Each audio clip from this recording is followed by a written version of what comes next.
ਦਾ ਸ਼ੁਕਰ ਕਰਦੇ ਹਾਂ ਕਿ ਖੁਦਾ ਨੇ ਸਾਨੂੰ ਇਹ ਸੁਭਾਗੇ ਦਿੱਤਾ। ਪੱਖਾ ਥੋੜ੍ਹੀ ਘੱਟ ਕਰ ਦਿੰਦਾ ਵਿੱਚ ਆਵਾਜ਼ ਦੇ ਕਿ ਅਸੀਂ ਖੁਦਾ ਦੇ ਵਚਨ ਨੂੰ ਸਿੱਖੀਏ। ਪਿਛਲੇ ਹਫ਼ਤੇ ਵਿੱਚ ਆਪਾਂ ਪ੍ਰਭੂ ਦੇ ਵਚਨ ਦੇ ਵਿੱਚੋਂ ਮੰਨਣ ਕਰ ਰਹੇ ਸੀਗੇ ਪਰਮੇਸ਼ਰ ਦਾ ਬਲ ਦੇ ਬਾਰੇ। ਉਹਦੇ 'ਚ ਆਪਾਂ ਵਚਨ ਪੜ੍ਹਿਆ ਸੀਗਾ ਜ਼ਕਰਿਆ 4 ਉਹਦੀ 6 ਹੈ। ਜਦ ਆਪਾਂ ਪੜ੍ਹਿਆ ਸੀ ਨਾ ਬਲ ਦੇ ਨਾਲ ਤੇ ਨਾ ਸ਼ਕਤੀ ਦੇ ਨਾਲ, ਸਿਰਫ ਪਰਮੇਸ਼ਰ ਦੇ ਆਤਮਾ ਦੇ ਦੁਆਰਾ ਜਿਹੜੇ ਪਹਾੜ ਆ ਉਹ ਟਲੇਗਾ। ਹਾਲੇਲੂਇਆ। ਸੋ ਉਹਦੇ 'ਚ ਆਪਾਂ ਦੋ ਗੱਲਾਂ ਨੂੰ ਦੇਖ ਰਹੇ ਸੀ ਮਿਲਾ ਕੇ। ਇੱਕ ਤਾਂ ਪਹਿਲਾਂ ਆਪਾਂ ਮਨੁੱਖ ਦਾ ਜਿਹੜਾ ਬਲ ਆ ਉਹਦੇ ਬਾਰੇ ਦੇਖਿਆ, ਉਹਦੇ ਸਿੱਟੇ ਕੀ ਨਿਕਲਦੇ ਆ। ਜਦੋਂ ਮਨੁੱਖ ਆਪਣੇ ਬਲ ਦੇ ਉੱਤੇ ਭਰੋਸਾ ਕਰ ਲੈਂਦਾ ਆ ਤੇ ਕੀ ਹੁੰਦਾ ਆ, ਉਹਦੇ ਲਈ ਆਪਾਂ ਪਹਿਲੀ ਗੱਲ ਦੇਖੀ ਸੀਗੀ ਕਿ ਸਰੀਰਕਤਾ ਆਉਂਦੀ ਆ ਔਰ ਹੰਕਾਰ ਆਉਂਦਾ ਆ, ਘਮੰਡ ਆਉਂਦਾ ਆ ਔਰ ਇਹ ਵੱਧਦਾ ਹੀ ਜਾਂਦਾ ਹੈ ਜਦੋਂ ਮਨੁੱਖ ਆਪਣੇ ਬਲ 'ਤੇ ਭਰੋਸਾ ਰੱਖ ਕੇ ਕੰਮ ਕਰਦਾ। ਦੂਸਰਾ ਸੀਗਾ ਅਸੀਂ ਪਰਮੇਸ਼ਰ ਦੇ ਵਿਰੁੱਧ ਆਗਿਆ ਦਾ ਉਲੰਘਣ ਔਰ ਵਿਰੋਧ ਸਾਨੂੰ ਪਰਮੇਸ਼ਰ ਦੇ ਵਿਰੁੱਧ ਆਗਿਆ ਦਾ ਉਲੰਘਣ ਔਰ ਵਿਰੋਧ ਸਾਡੇ ਤੋਂ ਕਰਵਾਉਂਦਾ ਹੈ। ਔਰ ਤੀਸਰੀ ਗੱਲ ਆਪਾਂ ਦੇਖੀ ਸੀ ਕਿ ਸਾਨੂੰ ਪਰਮੇਸ਼ਰ ਦੀ ਜਿਹੜੀ ਅਲੌਕਿਕ ਯੋਜਨਾ ਆ ਜਾਂ ਦਿਵਯ ਯੋਜਨਾ ਆ, ਗੁਪਤ ਯੋਜਨਾ ਆ, ਉਹ ਸਾਨੂੰ ਫਿਰ ਸਮਝ ਆਉਂਦੀ ਨਹੀਂ ਕਿ ਸਾਡੇ ਜੀਵਨ 'ਚ ਉਹਦੀ ਯੋਜਨਾ ਹੈਗੀ ਕੀ ਆ, ਜਦੋਂ ਅਸੀਂ ਆਪਣੇ ਬਲ 'ਤੇ ਭਰੋਸਾ ਕਰ ਲੈਂਦੇ ਹਾਂ। ਹਾਲੇਲੂਇਆ। ਚੌਥੀ ਗੱਲ ਦੇਖੀ ਸੀ ਕਿ ਪਰਮੇਸ਼ਰ ਦੀ ਔਰ ਪਵਿੱਤਰ ਆਤਮਾ ਦੀ ਅਗਵਾਈ ਤੋਂ ਅਸੀਂ ਰਹਿਤ ਹੋ ਜਾਂਦੇ ਹਾਂ। ਯਾਨੀ ਕਿ ਸਾਨੂੰ ਫਿਰ ਜਦੋਂ ਆਪਣੇ ਬਲ 'ਤੇ ਭਰੋਸਾ ਕਰਦੇ ਫਿਰ ਸਾਨੂੰ ਅਗਵਾਈ ਜਿਹੜੀ ਆ ਉਹ ਪਵਿੱਤਰ ਆਤਮਾ ਦੀ ਮਿਲਦੀ ਨਹੀਂ। ਹਾਲੇਲੂਇਆ। ਸੋ ਇਹ ਚਾਰਾਂ ਗੱਲਾਂ ਤੋਂ ਆਪਾਂ ਇਹੀ ਸਿੱਖਦੇ ਹਾਂ ਕਿ ਸਾਨੂੰ ਕਦੀ ਵੀ ਭੁੱਲ ਕੇ ਵੀ ਆਪਣੇ ਬਲ 'ਤੇ, ਆਪਣੇ ਜ਼ੋਰ 'ਤੇ, ਆਪਣੀ ਅਕਲ 'ਤੇ, ਆਪਣੀ ਬੁੱਧ 'ਤੇ ਭਰੋਸਾ ਨਹੀਂ ਕਰਨਾ। ਹਾਲੇਲੂਇਆ। ਹਾਲੇਲੂਇਆ। ਸੋ ਜਦੋਂ ਅਸੀਂ ਪਰਮੇਸ਼ਰ ਦੇ ਦੁਆਰਾ ਦਿੱਤੇ ਜਾਣ ਵਾਲੇ ਬਲ 'ਤੇ ਭਰੋਸਾ ਕਰਦੇ ਹਾਂ ਔਰ ਉਦੋਂ ਸਾਡੇ ਨਾਲ ਫਿਰ ਕੀ ਹੁੰਦਾ ਆ, ਜਾਂ ਅਸੀਂ ਪਰਮੇਸ਼ਰ ਦਾ ਬਲ ਕਿੱਦਾਂ ਪਾ ਸਕਦੇ ਹਾਂ, ਉਹਦੇ ਬਾਰੇ ਆਪਾਂ ਇੱਕ ਗੱਲ ਦੇਖੀ ਸੀਗੇ ਕਿ ਉਹ ਸੀਗਾ 2 ਤਿਮੋਥੇਸ 2 ਅਧਿਆਏ ਉਹਦੀ 1 ਆਇਤ ਔਰ 2 ਕਰੰਥੀਆਂ 12 ਅਧਿਆਏ ਉਹਦੀ 9 ਤੇ 10 ਹੈ। ਇਹਦੇ ਵਿੱਚ ਆਪਾਂ ਨਿਚੋੜ ਦੇਖਿਆ ਸੀਗਾ ਕਿ ਯਿਸੂ ਮਸੀਹ ਦੀ ਕਿਰਪਾ ਦੇ ਵਿੱਚ ਆਪਾਂ ਕੀ ਹੋਣਾ ਆ, ਬਲਵੰਤ ਹੋਣਾ। ਜੇ ਬਲ ਸਾਨੂੰ ਪਰਮੇਸ਼ਰ ਵੱਲੋਂ ਚਾਹੀਦਾ ਆ ਤੇ ਕਿਰਪਾ ਵਿੱਚ ਕੀ ਹੋ ਜਾਓ, ਬਲਵੰਤ ਹੋ ਜਾਓ। ਸੋ ਇੱਥੇ ਵਚਨ ਸਾਨੂੰ ਕਿਰਪਾ ਵਿੱਚ ਬਲਵੰਤ ਹੋਣ ਲਈ ਉਦਾਂ ਨਹੀਂ ਕਹਿ ਰਿਹਾ। ਜਦੋਂ ਸਾਡੇ ਤੇ ਦਇਆ ਕਰਕੇ ਸਾਡੇ ਪਾਪ ਮਾਫ ਕਰ ਦਿੱਤੇ ਤੇ ਨਾਲ ਹੀ ਸਾਡੇ ਤੇ ਕਿਰਪਾ ਵੀ ਕਰ ਦਿੱਤੀ। ਜਿਸ ਚੀਜ਼ ਦੇ ਆਪਾਂ ਲਾਇਕ ਨਹੀਂ ਸੀ, ਸਾਨੂੰ ਖੁਦਾ ਨੇ ਉਹ ਚੀਜ਼ਾਂ ਦੇਣੀਆਂ ਸ਼ੁਰੂ ਕਰ ਦਿੱਤੀਆਂ। ਹਾਲੇਲੂਇਆ। ਉਹ ਸਥਾਨ ਦੇ ਦਿੱਤਾ, ਉਹ ਰੁਤਬਾ ਦੇ ਦਿੱਤਾ ਜਿਹਦੇ ਆਪਾਂ ਲਾਇਕ ਨਹੀਂ ਸੀ। ਸੋ ਇੱਕ ਤਾਂ ਗੱਲ ਹੈ ਕਿ ਪਾਪ ਮਾਫ ਹੋ ਗਏ, ਚਲੋ ਗੱਲ ਖਤਮ। ਪਰਮੇਸ਼ਰ ਨੇ ਦੇਖੋ ਮਾਫੀ ਮੰਗੀ, ਉਹਨੇ ਆਪਣੀ ਦਇਆ ਕਰਕੇ ਸਾਡੇ ਪਾਪ ਮਾਫ ਕਰ ਦਿੱਤੇ। ਮਾਫ ਕਰਕੇ ਸਾਨੂੰ ਇਦਾਂ ਹੀ ਛੱਡਿਆ ਨਹੀਂ, ਨਾਲ ਕਿਰਪਾ ਵੀ ਕੀਤੀ। ਕਿਰਪਾ ਦੀ ਪਛਾਣ ਕੀ ਹੋਈ ਵੀ ਜਿਹੜੀ ਸਾਡੇ ਤੇ ਕਿਰਪਾ ਹੋਈ, ਉਹਦੀ ਪਛਾਣ ਇਹ ਹੋਈ ਕਿ ਜਿਹੜੇ ਰੁਤਬੇ ਦੇ ਅਸੀਂ ਯੋਗ ਲਾਇਕ ਨਹੀਂ ਸੀ, ਜਿਹੜੀਆਂ ਵਸਤੂਆਂ ਦੇ ਅਸੀਂ ਲਾਇਕ ਨਹੀਂ ਸੀ, ਪਰਮੇਸ਼ਰ ਨੇ ਸਾਨੂੰ ਉਹ ਵਸਤੂਆਂ ਕਿਰਪਾ ਦੇ ਕਾਰਨ ਮੁਹੱਈਆ ਕੀਤੀ। ਹਾਲੇਲੂਇਆ। ਹਾਲੇਲੂਇਆ। ਸੋ ਜੇਕਰ ਜੋ ਵੀ ਆਪਾਂ ਦੇਖਦੇ ਹਾਂ ਉਹਦੀ ਕਿਰਪਾ ਦੇ ਦੁਆਰਾ ਸਾਡੇ ਲਈ ਮੁਹੱਈਆ ਹੈ, ਉਹਨਾਂ ਚੀਜ਼ਾਂ ਦੇ ਲਈ ਆਪਾਂ ਕੀ ਕਰੀਏ, ਖੁਦਾ ਦਾ ਦਿਨ ਰਾਤ ਧੰਨਵਾਦ ਕਰਦੇ ਚਾਹੀਏ। ਹਾਲੇਲੂਇਆ। ਕਿਰਪਾ ਦੇ ਨਾਲ ਹੁਣ ਮੁਹੱਈਆ ਹੋ ਗਿਆ। ਮੁਹੱਈਆ ਕੀ ਆ? ਪਾਪ ਮਾਫ ਕਰਕੇ ਸਾਨੂੰ ਉਸੇ ਟਾਈਮ ਮਾਰ ਨਹੀਂ ਦਿੱਤਾ। ਕੀ ਕੀਤਾ ਭਲਾ? ਉਸ ਕੱਦ ਤੱਕ ਲਿਆਉਣ ਲਈ, ਉਸ ਤਖਤ ਤੱਕ ਬਿਠਾਉਣ ਲਈ ਸਾਨੂੰ ਕਲੀਸਿਆ ਵਿੱਚ ਰੱਖ ਦਿੱਤਾ। ਤੇ ਫਿਰ ਕਲੀਸਿਆ ਲਈ ਧੰਨਵਾਦ ਕਰਨਾ ਚਾਹੀਦਾ। ਕਲੀਸਿਆ ਵਿੱਚ ਵੀ ਉਹਨੇ ਕਾਹਦੇ ਕਾਰਨ ਰੱਖਿਆ ਆ? ਕਿਰਪਾ ਦੇ ਕਾਰਨ, ਦਇਆ ਦੇ ਕਾਰਨ ਨਹੀਂ। ਧਿਆਨ ਨਾਲ ਸ਼ਬਦਾਂ ਨੂੰ ਸਮਝੋ। ਦਇਆ ਦੇ ਕਾਰਨ ਨਹੀਂ ਕਲੀਸਿਆ 'ਚ ਰੱਖਿਆ, ਕਿਰਪਾ ਦੇ ਕਾਰਨ ਕਲੀਸਿਆ ਦੇ ਵਿੱਚ ਰੱਖਿਆ ਆ। ਹਾਲੇਲੂਇਆ। ਹਾਲੇਲੂਇਆ। ਜਿਹਦੇ ਲਈ ਧੰਨਵਾਦ ਹੋਣਾ ਚਾਹੀਦਾ। ਕਿਰਪਾ ਹੋਈ ਤੇ ਸਾਡੇ ਅੰਦਰ ਕੀ ਹੋ ਗਿਆ? ਪਰਮੇਸ਼ਰ ਦੇ ਵਚਨ ਦਾ ਬੀਜ ਆ ਗਿਆ। ਕਿਰਪਾ ਹੋਈ ਹੈ। ਬੀਜ ਆ ਗਿਆ, ਇਹਦਾ ਮਤਲਬ ਸਾਡੀ ਆਤਮਾ ਦਾ ਪਰਮਾਤਮਾ ਦੇ ਆਤਮਾ ਦੇ ਨਾਲ ਮੇਲ ਹੋ ਗਿਆ, ਤੇ ਉਹ ਮੇਲ ਦਾ ਨਤੀਜਾ ਕੀ ਹੋ ਗਿਆ? ਸਾਡੇ ਅੰਦਰ ਕੀ ਆ ਗਿਆ? ਬੀਜ ਆ ਗਿਆ। ਹਾਲੇਲੂਇਆ। ਬੀਜ ਕਿਹੜਾ ਆ ਗਿਆ? ਯਿਸੂ ਰੂਪ ਦਾ, ਜਿਹੜਾ ਕਲੀਸਿਆ ਵਿੱਚ ਰੱਖ ਕੇ ਉਸ ਬੀਜ ਨੇ ਕਿਹਦਾ ਰੂਪ ਲੈ ਜਾਣਾ ਹੈ? ਯਿਸੂ ਮਸੀਹ ਦਾ। ਸੋ ਇਹਦੇ ਲਈ ਵੀ ਕੀ ਕਰਨਾ ਹੈ? ਧੰਨਵਾਦ ਕਰਨਾ। ਜੇ ਕਿਰਪਾ ਦੇ ਵਿੱਚ ਰਹਿ ਕੇ ਬਲਵੰਤ ਹੋਣਾ ਹੈ, ਬਲ ਪਾਉਣਾ ਹੈ, ਤੇ ਇਹਨਾਂ ਚੀਜ਼ਾਂ ਲਈ ਕੀ ਕਰਨਾ ਹੈ? ਕਲੀਸਿਆ ਲਈ ਵੀ ਧੰਨਵਾਦ ਕਰਨਾ ਹੈ, ਵਚਨ ਦੇ ਬੀਜ ਲਈ ਵੀ ਧੰਨਵਾਦ ਕਰਨਾ ਹੈ। ਹਾਲੇਲੂਇਆ। ਇੰਤਜ਼ਾਮ ਕਰੋ। ਹਾਲੇਲੂਇਆ। ਸਾਡੇ ਲਈ ਬਹੁਤ ਇੱਥੇ ਨਾ, ਤੁਹਾਡੇ ਘਰਾਂ 'ਚ ਵੈਸੇ ਰਹਿਮਤ ਹੈ ਰੱਬ ਦੀ ਕਿ ਪ੍ਰਕਾਸ਼ ਇੱਥੇ ਬਹੁਤ ਖੁੱਲ੍ਹਦਾ, ਪਰ ਡਿਸਟਰਬਿੰਗ ਵੀ ਬਹੁਤ ਹੋ ਜਾਂਦੀ, ਕਿਉਂਕਿ ਆਪਾਂ ਚਾਹੁੰਦੇ ਕਿ ਲੋਕਾਂ ਤੱਕ ਆ ਜਿਹੜੀ ਗੱਲ ਖੁੱਲ੍ਹ ਕੇ ਪਹੁੰਚ ਜਾਵੇ, ਇਸ ਲਈ ਥੋੜਾ ਕੰਟਰੋਲ ਕਰੋ। ਹਾਲੇਲੂਇਆ। ਸੋ ਹੁਣ ਕਲੀਸਿਆ ਲਈ ਵੀ ਕੀ ਕਰਨਾ ਹੈ? ਧੰਨਵਾਦ। ਜੇ ਕਿਰਪਾ ਦੇ ਵਿੱਚ ਬਲਵੰਤ ਹੋਣਾ, ਤੇ ਆਏ ਹੋਏ ਅੰਦਰ ਬੀਜ ਲਈ ਵੀ ਕੀ ਕਰਨਾ ਹੈ? ਧੰਨਵਾਦ। ਤੇ ਬੀਜ ਉਦਾਂ ਹੀ ਨਹੀਂ ਆਇਆ, ਬੀਜ ਨੂੰ ਲਿਆਉਣ ਵਾਲਾ ਕੌਣ ਆ? ਪਵਿੱਤਰ ਆਤਮਾ ਆ। ਪਵਿੱਤਰ ਆਤਮਾ ਕਦੀ ਵੀ ਕਿਸੇ ਦੇ ਅੰਦਰ ਉਦਾਂ ਹੀ ਜਾਂਦਾ ਨਹੀਂ, ਬੀਜ ਤੋਂ ਬਗੈਰ ਜਾਂਦਾ ਹੀ ਨਹੀਂ। ਹਾਲੇਲੂਇਆ। ਸੋ ਇਸ ਲਈ ਪਵਿੱਤਰ ਆਤਮਾ ਵੀ ਸਾਡੇ ਅੰਦਰ ਆ ਗਿਆ, ਉਹਦੇ ਲਈ ਵੀ ਕੀ ਕਰਨਾ ਹੈ? ਨਾ ਬੜੇ ਲੋਕ ਆ ਜਦੋਂ ਪਵਿੱਤਰ ਆਤਮਾ ਦੀਆਂ ਖੂਬੀਆਂ ਨੂੰ ਦੇਖਦੇ, ਪਵਿੱਤਰ ਆਤਮਾ ਦੇ ਸਾਮਰਥਾਂ ਨੂੰ ਦੇਖਦੇ, ਪਵਿੱਤਰ ਆਤਮਾ ਦੇ ਵਰਦਾਨਾਂ ਨੂੰ ਦੇਖਦੇ, ਫਲਾਂ ਨੂੰ ਦੇਖਦੇ ਆ, ਉਹਦੇ ਬਾਰੇ ਸੁਣਦੇ ਸਿੱਖਦੇ ਆ, ਬੜੇ ਉਤਾਵਲੇ ਹੋ ਜਾਂਦੇ ਆ। ਸਾਨੂੰ ਵੀ ਕੀ ਹੋ ਜਾਵੇ? ਪਵਿੱਤਰ ਆਤਮਾ ਮਿਲ ਜਾਏ। ਬਹੁਤੇ ਤਰਸਦੇ ਆ, ਹਜੇ ਤੱਕ ਉਹਨਾਂ ਨੂੰ ਮਿਲਿਆ ਨਹੀਂ, ਪਰ ਸਾਨੂੰ ਕੀ ਹੋ ਗਿਆ ਭਲਾ? ਉਹ ਮਿਲ ਗਿਆ। ਇਹਦੇ ਲਈ ਕੀ ਕਰੀਏ? ਧੰਨਵਾਦ। ਇਹ ਚੀਜ਼ਾਂ ਲਈ ਧੰਨਵਾਦ ਕਰਦੇ ਜਾਵਾਂਗੇ ਤੇ ਕਿਰਪਾ ਵਿੱਚ ਕੀ ਹੋ ਜਾਵਾਂਗੇ? ਬਲਵੰਤ ਹੋ ਜਾਵਾਂਗੇ, ਬਲ ਆ ਜਾਊਗਾ ਸਾਡੇ ਵਿੱਚ। ਹਾਲੇਲੂਇਆ। ਉਸ ਤੋਂ ਬਾਅਦ ਕੀ ਦੇ ਦਿੱਤਾ ਆ? ਕਲੀਸਿਆ ਦੇਤੀ, ਵਚਨ ਦਾ ਬੀਜ ਦੇਤਾ, ਪਵਿੱਤਰ ਆਤਮਾ ਦੇਤਾ, ਤੇ ਸਾਡੇ ਹੱਥ ਵਿੱਚ ਬਾਈਬਲ ਦੇ ਦਿੱਤੀ। ਪਹਿਲੇ ਸਮਿਆਂ ਦੇ ਵਿੱਚ, ਪੁਰਾਣੇ ਨਿਯਮ ਦੇ ਵਿੱਚ, ਯਾਜਕਾਂ ਔਰ ਰਾਜਿਆਂ ਤੋਂ ਇਲਾਵਾ ਇਹ ਹੋਰ ਕਿਸੇ ਕੋਲ ਹੁੰਦੀ ਨਹੀਂ ਸੀ, ਕਿਸੇ ਨੂੰ ਹੱਕ ਨਹੀਂ ਸੀ ਇਹ ਬਾਈਬਲ ਆਪਣੇ ਕੋਲ ਰੱਖਣ ਦਾ। ਯਾਜਕ ਲੋਕ ਰੱਖਦੇ ਸੀਗੇ, ਔਰ ਕੌਣ ਰੱਖਦੇ ਸੀਗੇ? ਰਾਜੇ। ਰਾਜਾ ਕੋ ਇੱਕ ਪਰਤ ਦੇ ਦਿੱਤੀ ਜਾਂਦੀ ਸੀਗੀ, ਤਾਂ ਕਿ ਕਿਤੇ ਆਪਣੀ ਬੁੱਧੀ ਨਾ ਇਸਤੇਮਾਲ ਕਰਨੀ। ਜਿਹੜੇ ਰੱਬ ਨੇ ਤਖਤ ਤੇ ਬਿਠਾਇਆ, ਉਹਦੀ ਵਿਵਸਥਾ ਦੇ ਅਨੁਸਾਰ ਰਾਜ ਨੂੰ ਚਲਾਉਣਾ ਹੈ। ਹਾਲੇਲੂਇਆ। ਯਾਜਕਾਂ ਕੋ ਇਸ ਲਈ ਹੁੰਦੀ ਕਿ ਜਿਹੜੇ ਯਾਜਕ ਉੱਥੇ ਮੰਦਰ ਦੀ ਵਾਸਤਾ ਰੱਖਦੇ ਸੀ, ਵਿਵਸਥਾ ਨਾਲ ਵਾਸਤਾ ਰੱਖਦੇ ਸੀ, ਉਹਨਾਂ ਨੂੰ ਵਿਵਸਥਾ ਦੇ ਬਾਰੇ ਜਾਣਕਾਰੀ ਦਿੱਤੀ ਜਾਵੇ, ਹੋਰ ਕਿਸੇ ਨੂੰ ਨਹੀਂ ਸੀ। ਪਰ ਜਦੋਂ ਯਿਸੂ ਮਸੀਹ ਦੀ ਕੁਰਬਾਨੀ ਹੋ ਗਈ, ਖੁਦਾ ਦਾ ਰਹਿਮ ਪੂਰੀ ਦੁਨੀਆ ਤੇ ਹੋ ਗਿਆ। ਹਾਲੇਲੂਇਆ। ਅਮੀਰ ਹੋਵੇ, ਗਰੀਬ ਹੋਵੇ, ਵਜ਼ੀਰ ਹੋਵੇ, ਫਕੀਰ ਹੋਵੇ, ਝੌਂਪੜੀ ਚ ਰਹਿੰਦਾ ਹੋਵੇ, ਅਨਪੜ੍ਹ ਹੋਵੇ, ਕੋਈ ਵੀ ਹੋਵੇ, ਹਰੇਕ ਦੇ ਲਈ ਬਾਈਬਲ ਕੀ ਹੋ ਗਈ? ਮੁਹੱਈਆ ਹੋ ਗਈ। ਇਸ ਲਈ ਜਿਹਦੇ ਕੋਲ ਵੀ ਆ ਗਈ, ਉਹਨੂੰ ਕੀ ਕਰਨਾ ਪੈਣਾ ਆ? ਧੰਨਵਾਦ। ਹਾਲੇਲੂਇਆ। ਕਿਉਂਕਿ ਇਹ ਕਿਰਪਾ ਹੋਈ ਹੈ ਪਰਮੇਸ਼ਰ ਦੀ। ਕਿਉਂਕਿ ਫਿਰ ਆਪਾਂ ਕਿਰਪਾ ਸ਼ਬਦ ਤਾਂ ਬੋਲਦੇ ਰਹੀਦਾ, ਪਰ ਕਿਰਪਾ ਦੇ ਥਰੂ ਵਸੀਲੇ ਨਾਲ ਆਪਾਂ ਪ੍ਰਾਪਤ ਆਪਾਂ ਨੂੰ ਕੀ ਹੋਇਆ ਉਹ ਆਪਾਂ ਨੂੰ ਪਤਾ ਲੱਗਦਾ ਨਹੀਂ। ਸੋ ਕਿਰਪਾ ਦੇ ਨਾਲ ਇਹ ਚੀਜ਼ਾਂ ਪ੍ਰਾਪਤ ਹੋਈਆਂ। ਪੰਜਵੀਂ ਚੀਜ਼ ਕਿਹੜੀ ਪ੍ਰਾਪਤ ਹੋਈ? ਖੁਦਾ ਨੇ ਆਪਣੇ ਦਾਸ ਦਿੱਤੇ। ਹਾਲੇਲੂਇਆ। ਇਹ ਵੀ ਕੀ ਹੋਈ ਭਲਾ? ਰਹਿਮਤ ਰੱਬ ਦੀ ਹੋਈ। ਹਾਲੇਲੂਇਆ। ਹਾਲੇਲੂਇਆ। ਸੋ ਰੱਬ ਨਾਲ ਅਗਰ ਕੋਈ ਮਿਲਾ ਸਕਦਾ ਆ ਤਾਂ ਰਹਿਬਰ ਮਿਲਾ ਸਕਦਾ। ਹਾਲੇਲੂਇਆ। ਉਰਦੂ ਵਿੱਚ ਰਹਿਬਰ ਕਹਿੰਦੇ ਆ ਰੱਬ ਦੇ ਬੰਦੇ ਨੂੰ। ਹਾਲੇਲੂਇਆ। ਜਾਂ ਗੁਰੂ ਨੂੰ, ਜਾਂ ਟੀਚਰ ਨੂੰ, ਜਾਂ ਪਾਸਟਰ ਨੂੰ ਕੀ ਕਿਹਾ ਜਾਂਦਾ ਹੈ? ਰਹਿਬਰ। ਰਹਿਬਰ ਹੁੰਦਾ ਰਾਹ ਤੇ ਚਲਾਉਣ ਵਾਲਾ, ਹਨਾ, ਉਸ ਰਾਹ ਤੇ ਲੈ ਕੇ ਜਾਣ ਵਾਲਾ, ਜਿਹੜੇ ਰਾਹ ਦੇ ਨਾਲ ਤੇ ਰੱਬ ਨੂੰ ਮਿਲਿਆ ਜਾ ਸਕੇ। ਹਾਲੇਲੂਇਆ। ਇਸ ਲਈ ਇਹ ਜਿਹੜੀ ਸਾਡੇ ਤੇ ਰਹਿਮਤ ਹੋਈ ਆ, ਕਿਰਪਾ ਹੋਈ, ਇਹ ਪੰਜ ਚੀਜ਼ਾਂ ਸਾਡੇ ਤੇ ਕਿਰਪਾ ਕਰਕੇ ਸਾਨੂੰ ਖੁਦਾ ਨੇ ਦੇ ਦਿੱਤੀਆਂ। ਤੇ ਪੰਜਾਂ ਚੀਜ਼ਾਂ ਲਈ ਜਦੋਂ ਅਸੀਂ ਧੰਨਵਾਦ ਕਰਾਂਗੇ ਤੇ ਫਿਰ ਕੀ ਹੋ ਜਾਊਗਾ ਭਲਾ? ਅਸੀਂ ਬਲਵੰਤ ਹੋ ਜਾਵਾਂਗੇ। ਹਾਲੇਲੂਇਆ। ਇਹਨੂੰ ਕਿਹਾ ਗਿਆ ਹੈ ਕਿਰਪਾ ਵਿੱਚ ਕੀ ਹੋ ਜਾਓ? ਬਲਵੰਤ ਹੋ ਜਾਓ। ਹਾਲੇਲੂਇਆ। ਸਿੱਧਾ ਮਤਲਬ ਕੋਈ ਇੱਕ ਅੱਜ ਕਲੀਸਿਆਵਾਂ ਵਿੱਚ ਕਿੱਦਾਂ ਦਾ ਦਾਸਾਂ ਦੇ ਪ੍ਰਤੀ ਲੋਕਾਂ ਦਾ ਰਵੱਈਆ, ਪਹਿਲੀ ਸਦੀ ਦੇ ਵਿੱਚ ਇਦਾਂ ਦਾ ਰਵੱਈਆ ਨਹੀਂ ਸੀ। ਦਾਸ ਦਾ ਡਰ ਮੰਨਿਆ ਜਾਂਦਾ ਸੀ। ਹਾਲੇਲੂਇਆ।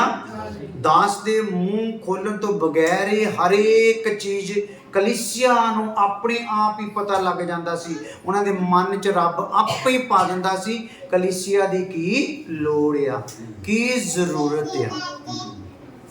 ਇੱਥੋਂ ਤੱਕ ਲੋਕ ਆਪਣਾ ਘਰ ਬੂਆ ਵੀ ਵੇਚ ਕੇ ਖੱਟਿਆ ਹੋਇਆ ਪੈਸਾ ਕਿੱਥੇ ਰੱਖ ਦਿੰਦੇ ਸੀ? ਲਿਆ ਕੇ ਰਸੂਲਾਂ ਦੇ ਚਰਨਾਂ 'ਚ ਰੱਖਦੇ ਸੀ, ਦਿਖਾਵੇ ਕਰਦੇ ਨਹੀਂ ਸੀ। ਹਾਲੇਲੂਇਆ। ਉਹਨਾਂ ਨੂੰ ਪਤਾ ਲੱਗ ਗਿਆ ਜੋ ਪੈਸਾ ਸਾਡੇ ਕੋਲ ਆਇਆ ਆ ਇਹ ਰੱਬ ਦੀ ਕਿਰਪਾ ਹੋਈ ਆ। ਅੱਜ ਆਪਾਂ ਇਸ ਗੱਲ ਨੂੰ ਨਹੀਂ ਸਮਝਦੇ, ਆਪਾਂ ਆਪਣੀਆਂ ਤਿਜੋਰੀਆਂ ਭਰਦੇ ਫਿਰਦੇ, ਆਪਣੇ ਬੈਂਕ ਭਰਦੇ ਫਿਰਦੇ ਹਾਂ। ਪਰ ਦਾਸ ਲਈ ਆਪਣੇ ਮਨ ਨੂੰ ਕੀ ਕੀਤਾ? ਸਖਤ ਕੀਤਾ। ਦਾਸ ਲਈ ਮਨ ਸਖਤ ਕਦੋਂ ਹੋ ਗਿਆ? ਉਹਦਾ ਕਾਰਨ ਆ ਕਿ ਅਸੀਂ ਉਹਦੀ ਕਿਰਪਾ ਨੂੰ ਸਮਝਿਆ ਨਹੀਂ। ਕਿਰਪਾ ਨੂੰ ਸਮਝਿਆ ਹੁੰਦਾ, ਕਿਰਪਾ ਦੇ ਕਾਰਨ ਦਾਸ ਮਿਲੇ ਆ। ਤੇ ਫਿਰ ਕੀ ਹੁੰਦਾ? ਦਾਸ ਦੇ ਨਾਲ ਮੋਢੇ ਨਾਲ ਮੋਢਾ ਮਿਲਾ ਕੇ ਆਪਾਂ ਕੀ ਕਰਦੇ? ਭਲਾ ਚੱਲਦੇ। ਤਾਂ ਜਿੱਦਾਂ ਪਹਿਲੀ ਕਲੀਸਿਆ ਵਿੱਚ ਜਦੋਂ ਕਲੀਸਿਆ ਨੇ ਇਦਾਂ ਦਾ ਬਿਹੇਵੀਅਰ ਦਿਖਾਇਆ ਤੇ ਦਾਸਾਂ ਦੇ ਵਿੱਚ ਸਾਮਰਥ ਐਸੀ ਪ੍ਰਗਟ ਹੋਣੀ ਸ਼ੁਰੂ ਹੋਈ, ਉਹਨਾਂ ਦੇ ਪਰਛਾਵੇਂ ਦੇ ਨਾਲ ਵੀ ਲੋਕੀ ਕੀ ਹੋ ਗਏ ਸੀਗੇ? ਚੰਗੇ ਹੁੰਦੇ ਸੀ। ਪਰਛਾਵੇਂ ਦੇ ਨਾਲ ਚੰਗਾ ਹੋ ਜਾਂਦੇ ਸੀ। Hallelujah, hallelujah. ਤੇ ਦਲੇਰੀ ਦੇ ਨਾਲ ਦਾਸ ਕੀ ਕਰਦੇ ਸੀਗੇ? ਵਚਨ ਸੁਣਾਉਂਦੇ ਸੀ। ਅੱਜ ਸ਼ੈਤਾਨ ਨੇ ਬਹੁਤਿਆਂ ਦੀਆਂ ਕਲੀਸਿਆ ਵਿੱਚ ਰੱਖ ਕੇ ਵੀ ਅਜੇ ਤੱਕ ਬੁੱਧ ਨੂੰ ਖੁੱਲਣ ਦਿੱਤਾ ਨਹੀਂ। ਰਹਿਮਤ ਹੋ ਗਈ, ਦਇਆ ਹੋ ਗਈ, ਪਾਪ ਤਾਂ ਮਾਫ ਹੋ ਗਏ, ਪਰ ਪਾਪ ਮਾਫ ਕਰਕੇ ਮੈਨੂੰ ਤੇ ਤੁਹਾਨੂੰ ਜਿਹੜੀ ਗੱਲ ਲਈ ਹੱਥ ਪਾਇਆ ਸੀਗਾ ਉਸ ਗੱਲ ਨੂੰ ਆਪਾਂ ਹੱਥ ਪਾ ਸਕੇ ਨਹੀਂ। ਹਾਲੇਲੂਇਆ। ਇਸ ਲਈ ਪਹਿਲੀ ਗੱਲ ਆਪਾਂ ਦੇਖੀ ਸੀ ਕਿ ਪਰਮੇਸ਼ਰ ਵੱਲੋਂ ਜਦੋਂ ਸਾਨੂੰ ਬਲ ਮਿਲਦਾ ਆ ਉਹਦਾ ਵਸੀਲਾ ਕੀ ਆ? ਕਿਰਪਾ ਆ। ਹਾਲੇਲੂਇਆ। ਸੋ ਕਿਰਪਾ ਵਿੱਚ ਆਪਾਂ ਕੀ ਹੋ ਜਾਈਏ? ਜੇ ਪਰਮੇਸ਼ਰ ਦਾ ਬਲ ਪਾਉਣਾ ਹੈ ਤੇ ਕਿਰਪਾ ਵਿੱਚ ਕੀ ਹੋ ਜਾਈਏ? ਬਲਵੰਤ ਹੋ ਜਾਈਏ। ਹਾਲੇਲੂਇਆ। ਤੇ ਕਿਰਪਾ ਵਿੱਚ ਬਲਵੰਤ ਹੋਣਾ ਹੈ ਤੇ ਕਿਰਪਾ ਜਿਹੜੀਆਂ ਚੀਜ਼ਾਂ ਦੇ ਥਰੂ ਸਾਡੇ ਤੇ ਹੋਈ ਆ ਉਹਨਾਂ ਲਈ ਧੰਨਵਾਦ ਕਰੀਏ। ਦੂਸਰੀ ਗੱਲ ਅੱਜ ਆਪਾਂ ਦੇਖਦੇ ਹਾਂ ਇਫਸੀਆਂ ਦੀ ਕਿਤਾਬ 3 ਅਧਿਆਇ ਉਹਦੀ 16 ਆਇਤ।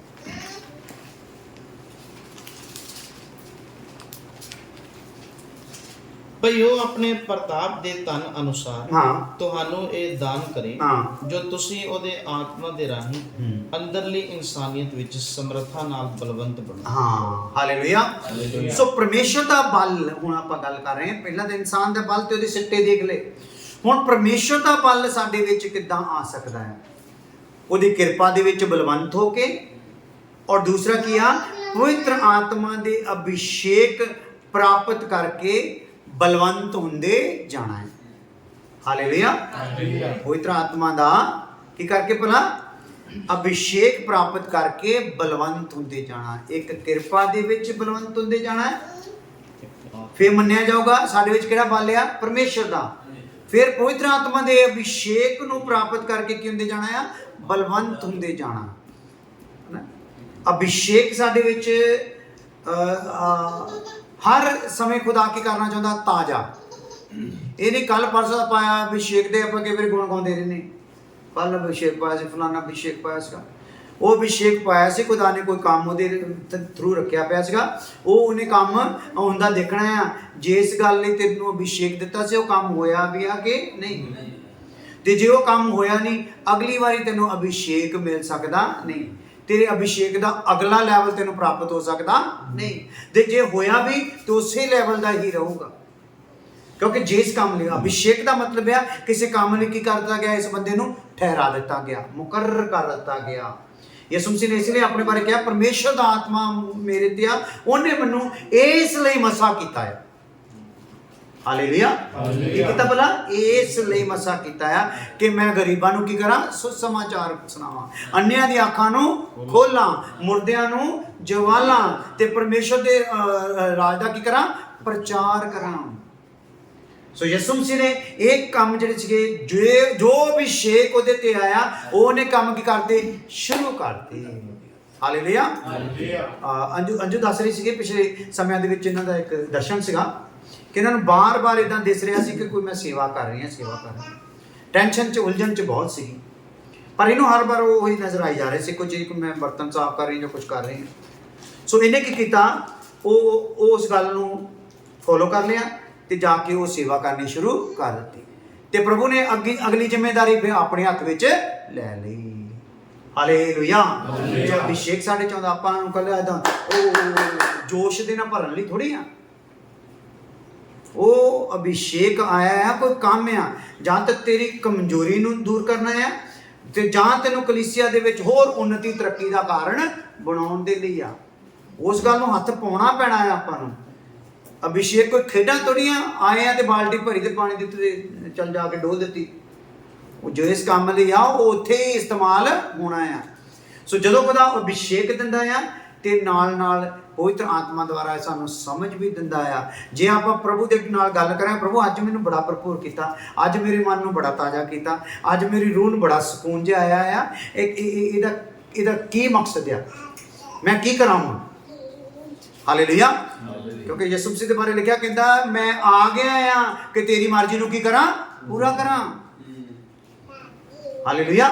ਸੋ ਆਪਾਂ ਵੀ ਦੇਖੀਏ ਨਾ ਕਿਹੜੀ ਗੱਲ ਦੀ ਖੁਦਾ ਨੇ ਮੈਨੂੰ ਇਹ ਅਭਿਸ਼ੇਕ ਦਿੱਤਾ ਆ, ਇਹ ਮੇਰੇ ਅੰਦਰ ਭਰਪੂਰੀ ਦਿੱਤੀ, ਸਾਮਰਥ ਦਿੱਤੀ। ਉਸ ਕੰਮ ਨੂੰ ਆਪਾਂ ਕੀ ਕਰੀਏ, ਪੂਰਾ ਕਰੀਏ। ਉਹ ਪੂਰਾ ਕਰਾਂਗੇ ਤੇ ਆਤਮਾ ਦੇ ਅਭਿਸ਼ੇਕ ਨੂੰ ਪ੍ਰਾਪਤ ਕਰਕੇ ਕੀ ਹੁੰਦੇ ਜਾਵਾਂਗੇ, ਬਲਵੰਤ ਹੁੰਦੇ ਜਾਵਾਂਗੇ। ਇੱਕ ਦਿਨ ਇੱਕ ਲੈਵਲ ਹੋਊਗਾ ਅਭਿਸ਼ੇਕ ਦਾ, ਦੂਸਰੇ ਦਿਨ ਉੱਪਰਲਾ ਲੈਵਲ ਹੋਊਗਾ, ਤੀਸਰੇ ਦਿਨ ਉਹ ਤੋਂ ਵੀ ਉੱਪਰਲਾ ਲੈਵਲ ਹੋਊਗਾ। ਪਰ ਜੇ ਉਹਦੇ ਲਈ ਆਪਾਂ ਯੂਜ਼ ਹੁੰਦੇ ਰਵਾਂਗੇ। ਹਾਲੇਲੂਇਆ। ਤੁਸੀਂ ਦੇਖੋ ਬਹੁਤ ਸਾਰੀਆਂ ਕਲੀਸਿਆਵਾਂ ਦੂਸਰੇ ਯਿਸੂ ਦੇ ਅਭਿਸ਼ੇਕ ਦੇ ਨਾਲ ਚੱਲਦੀਆਂ। ਕਿਹੜੇ ਅਭਿਸ਼ੇਕ ਨਾਲ? ਦੂਸਰੇ ਯਿਸੂ ਦੇ ਅਭਿਸ਼ੇਕ ਨਾਲ। ਔਰ ਉਹ ਲੋਕ ਜਿਹੜੇ ਆ, ਚਾਹੇ ਉਹਨਾਂ ਦੀ ਅੱਖਾਂ ਤੇ ਪਰਦਾ ਪਿਆ ਆ, ਪਰ ਉਹਨਾਂ ਨੇ ਕਿਸੇ ਅਭਿਸ਼ੇਕ ਨੂੰ ਮਹਿਸੂਸ ਕੀਤਾ ਤੇ ਉਹਨਾਂ ਨੇ ਉਹਦੀ ਕੀ ਕਰ ਲਈ, ਕਦਰ ਕਰ ਲਈ ਆ। ਭਾਵੇਂ ਉਹ ਦੂਸਰੇ ਯਿਸੂ ਦਾ ਹੀ ਅਭਿਸ਼ੇਕ ਹੈ, ਪਰ ਉਹਨਾਂ ਨੇ ਜਦੋਂ ਉਹਦੀ ਕਦਰ ਕੀਤੀ, ਉਹ ਦਿਨ ਪ੍ਰਤੀ ਦਿਨ ਉਹਨਾਂ 'ਚ ਵਧੇ। ਉਹਨਾਂ ਕੋਲ ਪਬਲਿਕ ਵੀ ਵਧੀ, ਉਹਨਾਂ ਦੇ ਚਮਤਕਾਰ ਵੀ ਵਧੇ, ਉਹਨਾਂ ਦੇ ਦਾਨ ਚੰਦੇ ਵੀ ਵਧੇ, ਉਹਨਾਂ ਦੇ ਜਿਹੜੇ ਸੀਗੇ ਚਰਚ ਵੀ ਕੀ ਹੋਏ, ਭਲਾ ਚਰਚ ਬਿਲਡਿੰਗਾਂ ਵੀ ਕਿਉਂ ਨਹੀਂ ਸ਼ੁਰੂ ਗਈਆਂ, ਵਧਣੀਆਂ ਸ਼ੁਰੂ ਹੋ ਗਈਆਂ। ਤੇ ਜੇ ਦੂਸਰੇ ਯਿਸੂ ਦੇ ਅਭਿਸ਼ੇਕ ਦੇ ਨੂੰ ਕਦਰ ਕਰ ਲਓ ਤੇ ਇੰਨਾ ਕੁਝ ਹੋ ਸਕਦਾ, ਤੇ ਅਸਲੀ ਯਿਸੂ ਦੇ ਅਭਿਸ਼ੇਕ ਦੀ ਕਦਰ ਕਰੋਗੇ ਤਾਂ ਕੀ ਕੁਝ ਨਹੀਂ ਹੋਊਗਾ। ਹਾਲੇਲੂਇਆ। ਜਿਹੜਾ ਸਾਡੀ ਆਤਮਾ ਨੂੰ ਵੀ, ਸਾਡੇ ਪ੍ਰਾਣ ਨੂੰ ਵੀ, ਸਾਡੇ ਸਰੀਰ ਨੂੰ ਵੀ ਬਹਾਲ ਕਰਦਾ ਹੈ। ਇਸ ਲਈ ਕੀ ਕਰ ਲਓ ਭਲਾ, ਆਤਮਾ ਦੇ ਅਭਿਸ਼ੇਕ ਦੇ ਵਿੱਚ ਕੀ ਹੋ ਜਾਓ ਭਲਾ, ਉਹਨੂੰ ਪ੍ਰਾਪਤ ਕਰਕੇ ਬਲਵੰਤ ਹੋਵੋ। ਦੂਸਰੀ ਗੱਲ ਆਪਾਂ ਦੇਖਣੀ ਹੈ। ਹਾਲੇਲੂਇਆ। ਇਸ ਆਇਤ ਨੂੰ ਫਿਰ ਪੜ੍ਹ ਲਓ ਤਾਂ ਕਿ ਆਪਾਂ ਰਿੜਕ ਕੇ ਥੋੜਾ ਜਿਹਾ ਅੱਗੇ ਵਧੀਏ। ਭਈ ਉਹ ਆਪਣੇ ਪ੍ਰਤਾਪ ਦੇ ਧਨ ਅਨੁਸਾਰ ਤੁਹਾਨੂੰ ਇਹ ਦਾਨ ਕਰੇ ਜੋ ਤੁਸੀਂ ਉਹਦੇ ਉਹ ਆਪਣੇ ਪ੍ਰਤਾਪ ਦੇ ਧਨ ਦੇ ਅਨੁਸਾਰ। ਇਹਦਾ ਮਤਲਬ ਉਹਦੇ ਕੋਲ ਪ੍ਰਤਾਪ ਦਾ ਵੀ ਕੀ ਆ ਭਲਾ, ਧਨ ਹੈ। ਜਿੱਦਾਂ ਲੋਕਾਂ ਕੋਲ ਰੁਪਈਏ ਪੈਸੇ ਦਾ ਧਨ ਹੁੰਦਾ ਨਾ, ਪਰਮੇਸ਼ਰ ਕੋਲ ਕਿਹੜਾ ਧਨ ਹੈਗਾ ਆ, ਇਸ ਤੋਂ ਵੀ ਉੱਤੇ ਪ੍ਰਤਾਪ ਦਾ ਧਨ ਹੈ। ਇਹਦਾ ਮਤਲਬ ਮੈਂ ਕਿਸੇ ਨੂੰ ਧਨ ਦੇਵਾਂ, ਹਨਾ, ਲੱਖ ਦੇਵਾਂ, ਕਰੋੜ ਦੇਵਾਂ, ਜਿੰਨਾ ਵੀ ਦੇਵਾਂ, ਉਹ ਉਨਾ ਹੀ ਉੱਨਤੀ ਤਰੱਕੀ ਕਰ ਜਾਊਗਾ, ਉਨਾ ਹੀ ਅਮੀਰ ਕਹਾਊਗਾ। ਤੇ ਜਦੋਂ ਪਰਮੇਸ਼ਰ ਆਪਣੇ ਪ੍ਰਤਾਪ ਦਾ ਧਨ ਦਊਗਾ ਤੇ ਅਸੀਂ ਸਵਰਗ ਰਾਜ ਕੀ ਹੋਵਾਂਗੇ, ਅਮੀਰ ਕਹਾਵਾਂਗੇ। ਹਾਲੇਲੂਇਆ। ਇਸ ਧਨ ਨੂੰ ਦੁਨੀਆ ਤਾਂ ਸਮਝ ਨਹੀਂ ਸਕਦੀ, ਪਰ ਮੇਰੇ ਅੰਦਰ ਜਿਹੜਾ ਆ, ਮੇਰਾ ਅੰਦਰੋਂ ਗਵਾ ਦਿੰਦਾ, ਗਵਾਹੀ ਬਣਦਾ। ਜਿੱਦਾਂ ਪਲੂਸ ਕਹਿੰਦਾ, ਪੱਲਿਓਂ ਹੀ ਸਖਣੇ ਆ ਪਰ ਬਹੁਤਿਆਂ ਨੂੰ ਧਨੀ ਕਰਨ ਦੀ ਕੁਦਰਤ ਰੱਖਦੇ ਆ। ਉਹ ਹੈਗਾ ਪ੍ਰਮਾਤਮਾ ਦੇ ਪ੍ਰਤਾਪ ਦਾ ਕੀ ਹੈ ਭਲਾ, ਉਹਨੂੰ ਧਨ ਮਿਲ ਗਿਆ। ਸੋ ਇਹ ਧਨ ਸਾਡੇ ਕੋਲ ਵੀ ਕੀ ਆ, ਹੋਣਾ ਚਾਹੀਦਾ ਹੈ। ਹਾਲੇਲੂਇਆ। ਹਾਂਜੀ ਹਾਂਜੀ ਜੀ, ਦੁਬਾਰਾ ਆ ਜਾਓ ਰਿੜ ਕੇ। ਭਈ ਉਹ ਆਪਣੇ ਪ੍ਰਤਾਪ ਦੇ ਧਨ ਅਨੁਸਾਰ ਤੁਹਾਨੂੰ ਇਹ ਦਾਨ ਕਰੇ ਜੋ ਤੁਸੀਂ ਉਹਦੇ ਆਤਮਾ ਦੇ ਰਾਹੀਂ, ਉਹਦੇ ਆਤਮਾ ਦੇ ਨਾਲ ਇਹ ਦਾਨ ਕਰੇ। ਪ੍ਰਤਾਪ ਦੇ ਧਨ ਅਨੁਸਾਰ ਇਹ ਦਾਨ ਕਰੇ ਕਿ ਤੁਸੀਂ ਉਹਦੇ ਆਤਮਾ ਦੇ ਦੁਆਰਾ ਅੰਦਰਲੀ ਇਨਸਾਨੀਅਤ ਵਿੱਚ ਸਮਰੱਥਾ ਨਾਲ ਬਲਵੰਤ ਹੋਵੋ। ਇੱਕ ਸਾਡੇ ਅੰਦਰ ਦੀ ਇਨਸਾਨੀਅਤ ਆ, ਇੱਕ ਸਾਡੇ ਬਾਹਰ ਦੀ ਇਨਸਾਨੀਅਤ ਹੈ। ਬਾਹਰ ਦੀ ਇਨਸਾਨੀਅਤ ਸੰਸਾਰ ਵਿੱਚ ਰਹਿਣਾ ਚਾਹੁੰਦੀ ਆ, ਸੰਸਾਰ ਵਿੱਚ ਤਰੱਕੀ ਪਸੰਦ ਕਰਦੀ ਆ, ਸੰਸਾਰ ਵਿੱਚ ਵਿਖਾਵਾ ਚਾਹੁੰਦੀ ਆ। ਪਰ ਅੰਦਰ ਦੀ ਇਨਸਾਨੀਅਤ ਕੀ ਕਰਦੀ ਆ, ਉਹ ਰੱਬ ਦੇ ਵਿੱਚ ਤਰੱਕੀ ਕਰਨਾ ਚਾਹੁੰਦੀ, ਸਵਰਗ ਰਾਜ ਨੂੰ ਦੇ ਵਿੱਚ ਵਧਣਾ ਚਾਹੁੰਦੀ ਹੈ, ਸਵਰਗ 'ਚ ਧਨ ਇਕੱਠਾ ਕਰਨਾ ਚਾਹੁੰਦੀ ਹੈ। ਸੋ ਅੰਦਰਲੀ ਇਨਸਾਨੀਅਤ ਵਿੱਚ ਇਹ ਆਪਾਂ ਕੀ ਹੋਣਾ ਭਲਾ, ਬਲਵੰਤ ਹੋਣਾ। ਉਹ ਕਦੋਂ ਹੋਵਾਂਗੇ, ਜਦੋਂ ਅਸੀਂ ਆਤਮਾ ਦੇ ਅਭਿਸ਼ੇਕ ਦੇ ਵਿੱਚ ਦਿਨ ਪ੍ਰਤੀ ਦਿਨ ਕੀ ਕਰਦੇ ਜਾਵਾਂਗੇ, ਵਧਦੇ ਜਾਵਾਂਗੇ। ਅੱਜ ਦੇ ਲਈ ਇੰਨੀ ਗੱਲਬਾਤ ਕਾਫੀ ਆ। ਆਓ ਪ੍ਰਾਰਥਨਾ ਕਰਕੇ ਆਪਣਾ ਦਿਲ ਤਿਆਰ ਕਰਦੇ। ਖੁਦਾਵੰਦ ਖੁਦਾ, ਤੇਰਾ ਸ਼ੁਕਰ, ਤੇਰੀ ਤਾਰੀਫ ਕਰਦੇ ਹਾਂ, ਧੰਨਵਾਦ ਕਰਦੇ ਹਾਂ ਅੱਜ ਦੇ ਅੱਛੇ ਸਮੇਂ ਲਈ, ਜਦੋਂ ਆਪਣੇ ਬੱਚਿਆਂ ਦੇ ਵਿੱਚ ਤੂੰ ਬਿਠਾਇਆ ਕਿ ਇਹ ਗਹਿਰੀਆਂ ਗੱਲਾਂ ਤੇਰੇ ਲੋਕਾਂ ਨਾਲ ਕਰੇ।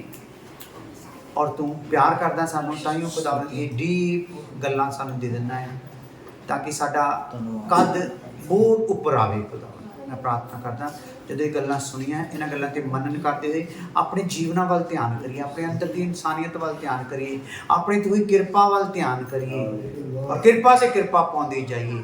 ਐਸੀ ਕਿਰਪਾ ਕਰਦੇ ਪ੍ਰਭੂ ਯਿਸੂ ਮਸੀਹ ਨਾਮ ਦੇ ਵਿੱਚ ਆਮੀਨ। ਹੁਣ ਸਾਡੇ ਖੁਦਾ ਦਾ ਫਜ਼ਲ, ਬਾਪ ਦੀ ਮੁਹੱਬਤ, ਪਵਿੱਤਰ ਆਤਮਾ ਦੇ ਪਾਤਸ਼ਾਹ ਹੋਣ ਤੋਂ ਲੈ ਕੇ ਹਮੇਸ਼ਾ ਹਮੇਸ਼ਾ ਤੱਕ ਸਭ ਇਮਾਨਦਾਰਾਂ ਨੂੰ ਕੱਚਾ ਨਾਮ ਦੀ ਰਵੇ। ਆਮੀਨ। ਹਾਲੇਲੂਇਆ।